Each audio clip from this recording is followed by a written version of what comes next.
welcome to the reading slash moving vlog. It is the second episode of this vlog. If you're interested in seeing the first part of this, what I read last week, what I packed last week, the major amount of progress we made in that video, definitely go ahead and check that out. But in today's video, I am going to be filming a week in my life of moving and packing and all of that stuff, along with what I read. My goal for this week is to finish 2 books while doing all of this and creating content. First off, I am halfway through Where the Blame Lies, so I definitely want to finish that this week. And then my other goal is to read Addicted After All. That is what we're getting up to in today's vlog. This is going to be a full week of my life. I am kind of busy tonight. I'm gonna see if I can maybe film a little bit of what I'm doing. But basically, I am working as a guest tonight for Casey's show. I'm helping them out as a volunteer to help them rehearse. I might film a little bit of that, but if not, I will see you guys tomorrow. Hey y'all, I told you guys that I was gonna see you tomorrow. That was a lie, because I forgot that I need to book the U-Haul. I keep putting things off and then getting stressed out. So we're gonna go ahead and do it now.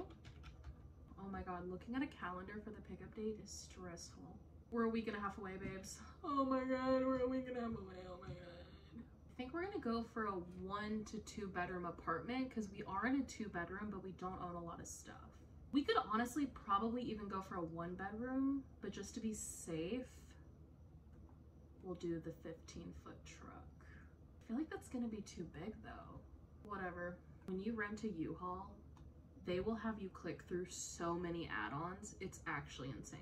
They try to get you to add thousands of dollars to your fucking U-Haul. The amount of times you have to sit here and click, no, I don't need that, no, I don't need that. Like, they're asking me if I need a storage unit. No. No, I don't. I feel like people, oh my God, now they're asking about boxes. What the freak? Moving labor. No, I don't need that either.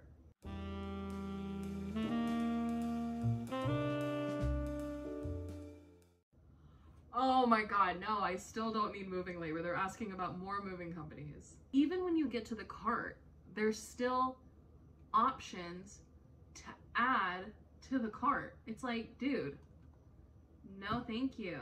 What are you guys doing? I hope you're good. I hope you're enjoying this content. While I'm doing this, I actually wanted to talk about something that I've been feeling recently. I don't know if anybody else gets this, but like, I have been very stressed out about the move. I don't know if any of you guys have experienced this, whether it's moving or anything else in your life. But I am currently very stressed out about the move. I'm doing it primarily on my own because my husband is in a show right now. So he is super busy with that. And I don't have a lot of time because I work full time. I'm doing my YouTube channel. I have reading goals to hit, which the reading goal thing might sound like, Amanda, that's a hobby that doesn't like matter. But it kind of does in terms of content, in terms of social media, being able to maintain what I'm doing on here. I have to be reading.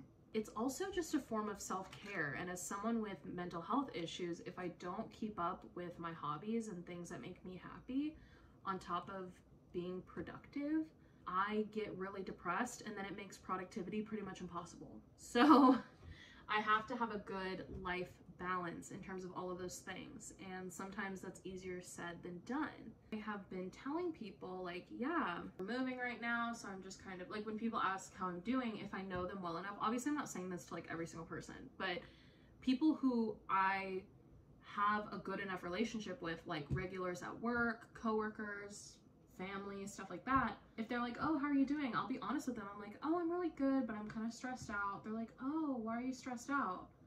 And I'm like, oh, the move, you know, it's just a lot. And they're just like, oh yeah. Every single person's reaction to me talking about how I'm stressed out because of the move has basically been like, oh. Like, they act like that's not a stressful thing. They kind of brush it off, and it's like, okay. I don't know. I mean, I get that it's easy to forget how stressful moving is when you haven't done it in a while, but like, It's literally known as one of the most stressful things a person experiences in their lifetime. And this is going to be, I think, my 10th or 11th move in my life, all but one of which was after I turned 18. I'm 28, so that's a lot.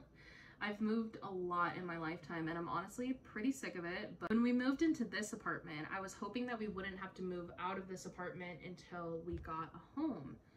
But then that kind of fell through because if you don't know about the market right now, I won't talk about this forever because I know some people are like, who cares? But the housing market right now is actually insane and actually like criminal at this point. Interest rates for mortgages are up to 8%, and that is astronomical for any loan, but especially a mortgage. That's like unheard of. Let's say you buy a $200,000 home and you're expecting your monthly payments to be around $1,200 at a 3 or 4% interest rate.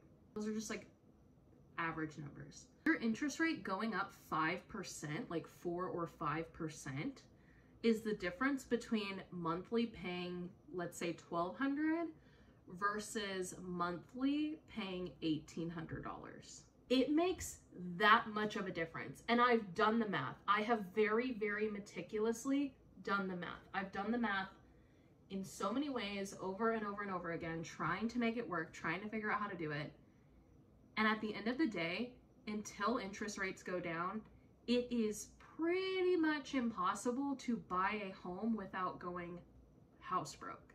We have a down payment saved up. We save money every single month. We both are very lucky that we have a good amount of income between the two of us. That doesn't make a difference. Like, and it's so fresh. That's another thing that people just like illegitimize constantly is like literally the apartment that we're renting, to buy a home with the same square footage, our mortgage would be $600 or $700 more a month for the exact same layout, exact same square footage, for it to be a home versus a townhome rental. Even if it were like a townhome purchase versus a townhome rental, purchasing would mean $600 more a month.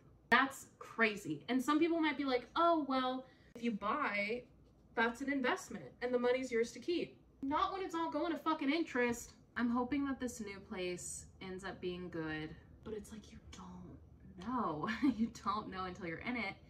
And I'm stressed out about that because of how many bad experiences I've had with apartments. I'm stressed out about the move because we move in a week and a half and I'm doing it basically on my own. I'm trying to think if there's any other updates. Oh, I did read a little bit of Not Addicted to You, Addicted After All. I've been reading that a little bit. Here's the problem, right? Like any book that I go to physically read, because I'm so busy right now, it's like I'm enjoying the book, but at the same time, my brain wanders and I think, oh, I need to be doing this. Oh, I need to do this week. Oh, I need to make sure that I get this done. Oh, blah, blah, blah, blah, blah, blah, blah. And it makes it hard to just focus on a book, even if I'm enjoying it. And now I'm thinking, see, this is how my brain works. It's so frustrating.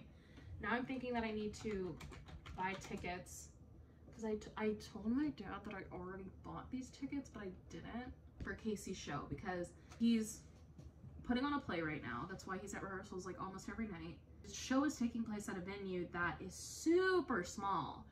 I think they fit like 40 or 50 people max. At this point, I'm a little worried that they're gonna sell out because it can only fit so many people in that space. They're a non-profit and the tickets like cost money, right?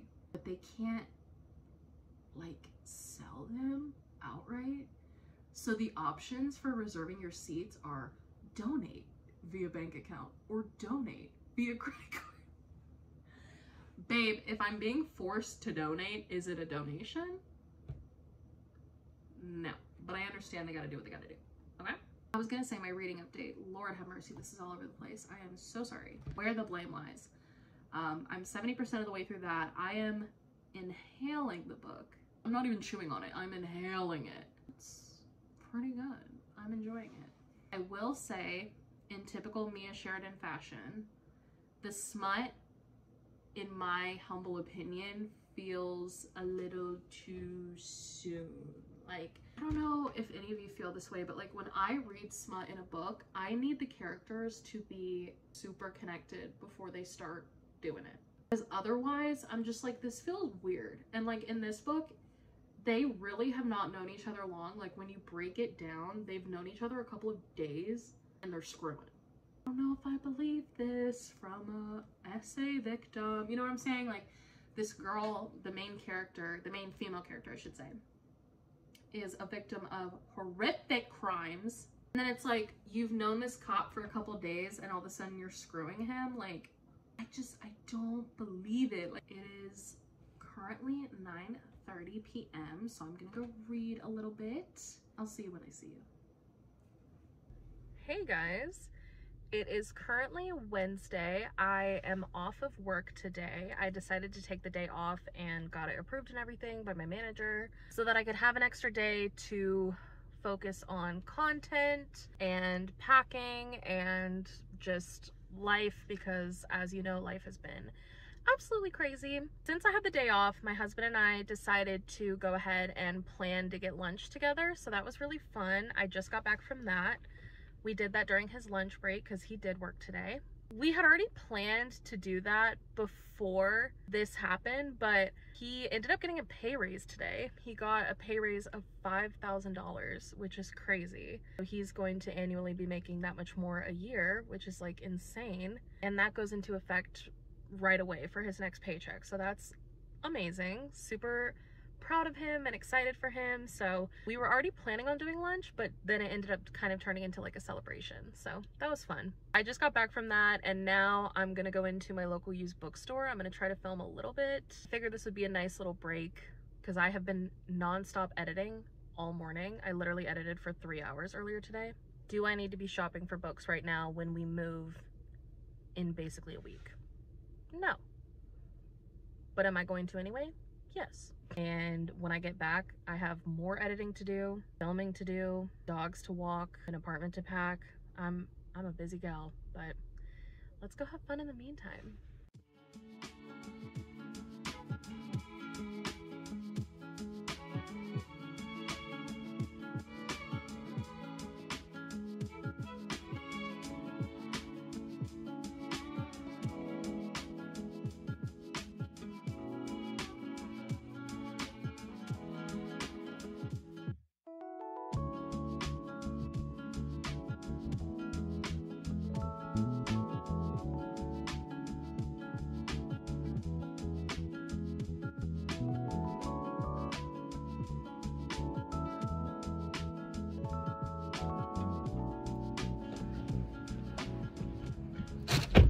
They didn't have shit. They did have that ACOTAR book, but I mean, it was in good shape and everything, but it was $12. And on Amazon right now, you can get it used for like $9, $10. I'm not gonna spend more money to get it here.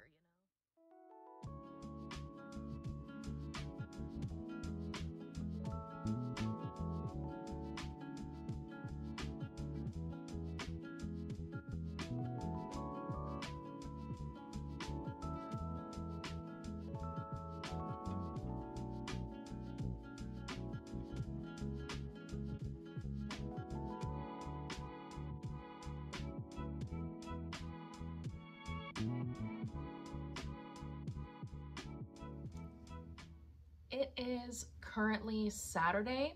It is 11:15-ish. I need to go through the last 2 days because the last 2 days were off the rails. First thing going on, I emailed my apartment.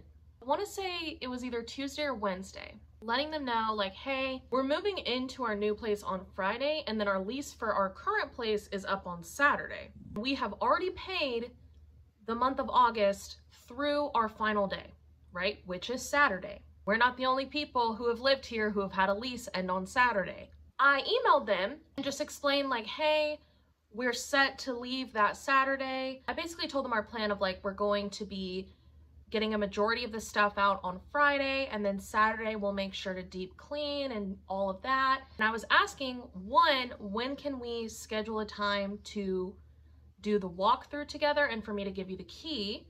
And 2, is there anything else that we need to know prior to moving out? Because apartments don't freaking communicate, and you never know if they have some random thing. I don't want to be surprised with a fee for some random thing that they expected us to do that they didn't tell us we needed to do, right? The response I get is, we're not open on Saturdays, so we can't do the walkthrough then.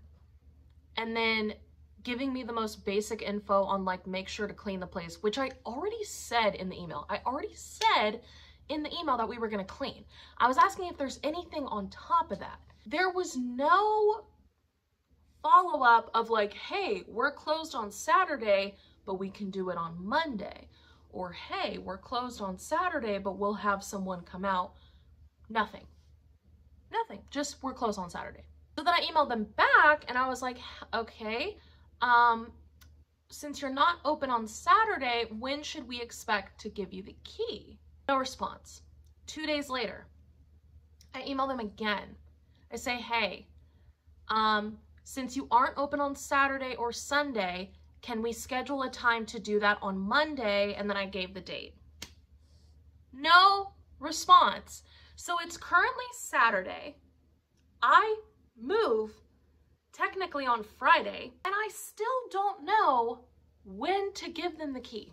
And I'm not giving it to them early because we already paid through that Saturday. We signed a contract over a year ago saying that we would be living here through that Saturday. Can't respond to an email? You're above that? Okay.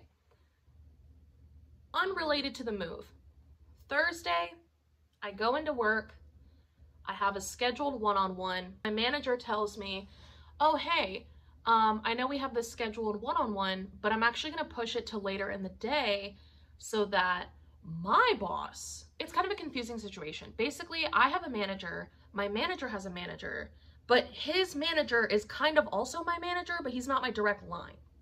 Hopefully that makes sense. Corporate talk. I'm like, okay, whatever, like that's fine, you know, I don't care. At my job, we have these conversations that we have to have with customers, and they are promoting online services. I have been really pushing the past couple of weeks to do significantly better about having those conversations because I honestly just kind of got out of habit of it. I've been stressed out about a lot of things and I have anxiety, so it's easy for me to kind of get out of doing that. And also nearly no one does them. So it's not like I'm the only person. Our location pushes that pretty heavily, but if you go to any other location, and even like prior to a couple of weeks ago, our location didn't push it this much, right? The past couple of weeks, my bosses have been pushing it, my boss's bosses have been pushing it. So I've been working really hard to improve. And I have improved, and I've made certain percentage goals that I have exceeded. Like, I've been working my butt off trying to do better about this, right? Tell me why I go into the meeting and my boss's boss basically rips me a new one and belittles everything I've done so far and is just a complete jerk about it. Like, he basically made me feel like absolute crap and like I haven't done anything, even though he has seen me improve and he has complimented me improving over the past couple of weeks. It's like we got into this meeting and all of a sudden it was a complete 180 from everything I've been told up until that day. And I'm not in trouble or anything. Like, that makes it sound like my job's at jeopardy or something. It's not. And I don't even think he meant for it to come off as harshly as it did. However, something that I'm learning, and I think this is an important lesson for other people out there who like struggle with anxiety, people pleasing, stuff like that. For the longest time in my life, I used to be like, oh, well, their intent wasn't to hurt me. Their intent wasn't to come off that way. Their intent, blah, blah, blah. People not intending to hurt you is not an excuse for people hurting you. I don't care if his intention wasn't to come off as harsh as he did. He came off extremely harsh. I wasn't being dramatic. I wasn't being overly sensitive.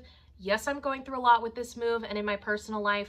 I would have reacted the same way even if I had nothing else going on. He made it seem like I have not been doing anything that we have been asked to do in terms of this stupid freaking conversation thing that isn't even a necessary part of the job. Anyways, and the thing is, my direct manager was not approaching the conversation that way at all. He didn't feel that way. He was literally saying like, oh, you've improved so much, blah, blah, blah. And then his boss jumps in and is basically like, no. That happened halfway through my shift. And then I spent the rest of my shift fighting panic attacks and trying my hardest not to have a breakdown and cry at work. It was that bad. The numbers show that I've been improving. I've literally doubled my interactions. On top of that, the numbers that we're seeing are from a month ago, meaning they're not even accurate.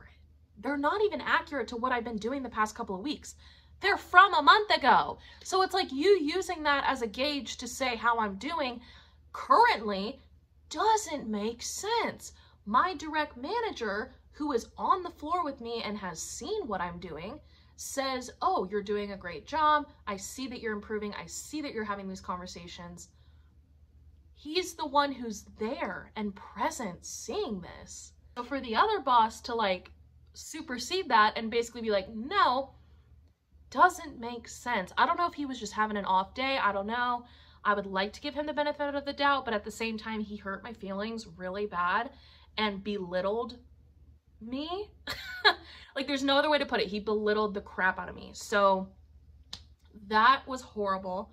And then after work on Thursday, I was so fortunate to have my in-laws come by. They were helping me pack. We had planned it ahead of time. And then my husband, who was supposed to have rehearsal, his rehearsal got canceled. So he was able to help as well, which was super just amazing. The four of us hung out. We bought them dinner because they were helping us. So that's like the least we could do. So we bought them dinner. We all ate together. We packed up the kitchen. We got so much done that night. Like, I'm honestly shocked. We packed up the entire kitchen other than like a couple of La Crucettes that need to be wrapped that we couldn't find a bin for at the time. Everything's packed. Like, we're good. And it makes sense because it's like, okay, usually it's just me working on it versus that night it was 4 people working on it. So like, it makes sense that it got done so quickly, but at the same time, I'm like, wow, I hate to say it, but I could have used this help earlier. But like, they offered to help earlier. So I'm not like blaming my in-laws or anything. I'm blaming my husband for being in this show. Just kidding. I approved him being in it, but I'm still like, ugh, I kind of wish I didn't do that. Whatever. Anyways, that was great. I'm glad that it worked out that way because we were able to get so much done that night. So the kitchen is like 90% done. I have a few little things in there that I'm going to finish today. And then the apartment's packed. Other than last minute things that we can't pack until probably like Wednesday.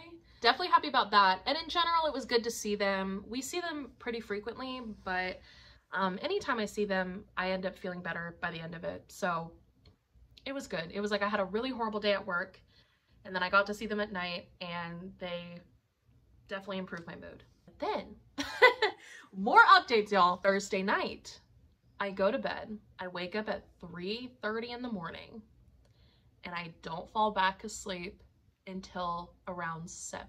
That hasn't happened to me in quite a while. I have RLS, aka restless leg syndrome. I've had it since I can remember. The women in my family have the really fun combination of anxiety and RLS. So we're anxious and then our bodies physically keep us awake. When our bodies aren't keeping us awake, our minds are. So I definitely inherited both of those things. Love it. But anyways, Thursday night, it was kind of a combination of both where I woke up and then I couldn't fall asleep because I was thinking so much about what happened at work.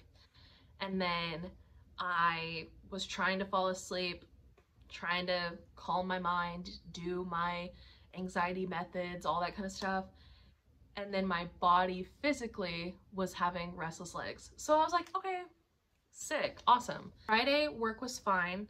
I pushed the conversations a lot. Friday night, I hung out with some friends. That was good. Oh, and last night, same thing happened as Thursday night. Woke up at around 3:30, couldn't fall asleep again until around 7, except today, because I didn't have work, me and the dogs didn't wake up until around 10:30. They are lazy today, let me tell you. So my husband had to work today. I woke up to this one, her head on the pillow, her mouth wide open like this, and her body tucked into the covers like an actual child.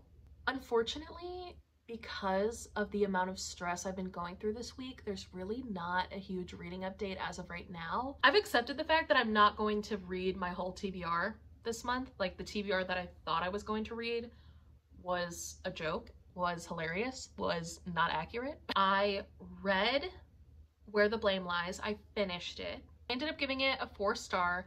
I really enjoyed it. Surprisingly, I think Mia Sheridan is better at crime novels than romance. Hot take, I guess. Where the Blame Lies does have a romance subplot, and I really didn't care about it much at all. I didn't feel the connection between the two characters that much. Like, I understood why it was happening, but I didn't really care. You might like that. If you like her other romances, that might intrigue you a little bit more, but I do recommend it. I'll probably read the sequel at some point. I'm not in a rush to read it. It's one of those situations where it's like interconnected standalones, so I might read the second one at some point, not anytime this year. And then Addicted After All, I started it. I'm about 15% of the way through it, and I did not realize how chunky that book is. I think it's over 500 pages. It's very long. So I am 15% of the way through it, which doesn't sound like a lot, but it's a good amount. It's a good amount. I think I'm like 100 pages in or something. I'll be lucky if I finish it by the end of next week. So that's my reading update, my life update, my everything update. I am going to start working on the kitchen soon. And then once I am fully done with that, I will give you guys an updated tour of the living room, which is where we're keeping a majority of our boxes. We have a few upstairs, but I think it's literally just like a closet full up there. It's not enough to like be significant. I'll see y'all later. All right, y'all. This is the living room update. As you can see, we have a lot more packed. This chair, the dogs love that chair and they love the blanket and pillow. They snuggle up to it all the time. So I'm gonna try to basically wait as long as possible before cleaning and packing those. Here's some more bins and things. Same with that pillow. They love that pillow, so I'm waiting on that. And then here is the kitchen. All of the cabinets are completely empty.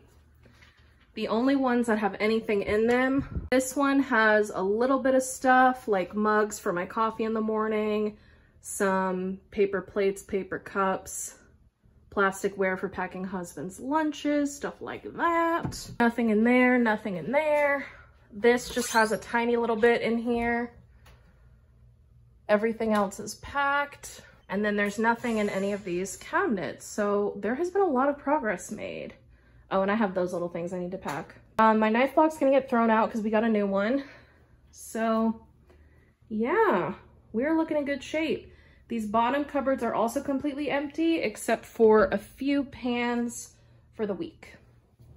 The only other place we have stuff is this game room area. These little things are going. This little area is stuff that my husband's giving away to other people. He needs to do that soon, but all this is packed.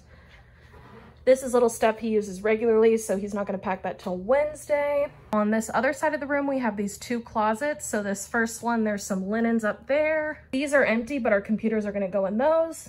The Xbox will go in that. Those are full. We have this closet as well that is fully packed.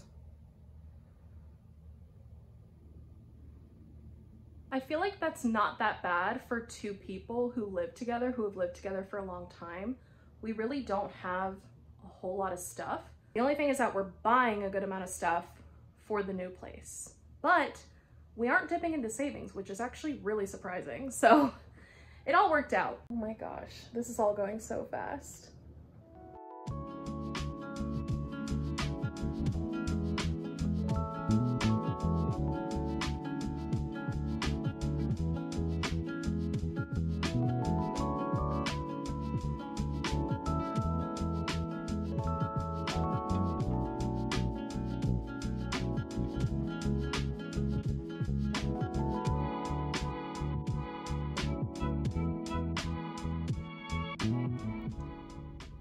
is currently Sunday. It is the day of rest. I did have a couple of little errands to do, so I went out and did those. And while I was out, I just happened to be near the bookstore and I just happened to go in there. Isn't it crazy how that happens? Like, I don't even know how that happens. I just kind of like stumbled in there and like, who would have thought, you know? I wasn't really finding anything, and then I stumbled upon Pieces of Her by Karen Slaughter, and I thought, okay, you know, I've been kind of wanting to read a Karen Slaughter, but I just haven't for whatever reason. Maybe adding one to my physical TBR would get me to read it, and this one was only $4.50. I went to open it to read the first couple of pages, and it's signed. It's a signed edition of the book for $4.50 at the used bookstore. It has the tiniest bit of damage up here, but it's barely noticeable. So I don't know if this one's any good, but it was signed. And then I had to go to the grocery store while I was out to pick up a couple of things for lunches this week. And then I went to Taco Bell, because why not? I'm gonna go ahead and end the video here because it's getting kind of long. I was editing it earlier today and it's already at the 30-minute mark. But I did want to share one final reading update. I read more of Addicted After All this morning and last night. You saw a little bit of that. And I got to the 35% mark. So we got nowhere near finishing it this week. And you know what? That's okay. It's not a race. It's not a competition. I have a lot going on. We're moving, you know. How many times can I say that in this vlog? I can read it whenever. Like, it's really fine. I do need to read it within 10 days because that's when it's due at the library. But like, we'll get it done when we get it done. It's fine. I'm ready to just chill. And honestly, I don't even know if I'm gonna read tonight. I have recently been rewatching Sweet Magnolias on Netflix. I don't know if any of you guys have watched it, but it is seriously my comfort show. And season 3 is out. I didn't know that season 3 came out. I have no idea how long it's been out. But I tried to just go straight into season 3. And even with the recap, I was lost. Not gonna lie, I kind of forgot everything that happens in the show. I have horrible memory, but I know I love the show. So I've started rewatching it while packing and everything. And I'm kind of just in the mood to like veg out tonight and watch that. I don't know how much reading I'm really gonna do. So that's it for today's vlog. Thank you so much for watching. Thank you for being here. I really appreciate you guys tuning into these. I know they're not the most popular on my channel. If you want to stick around, this is a primarily bookish community and I would love to have you. We are a judgment-free zone, so if that sounds of interest to you, stick around. And until next time, bye.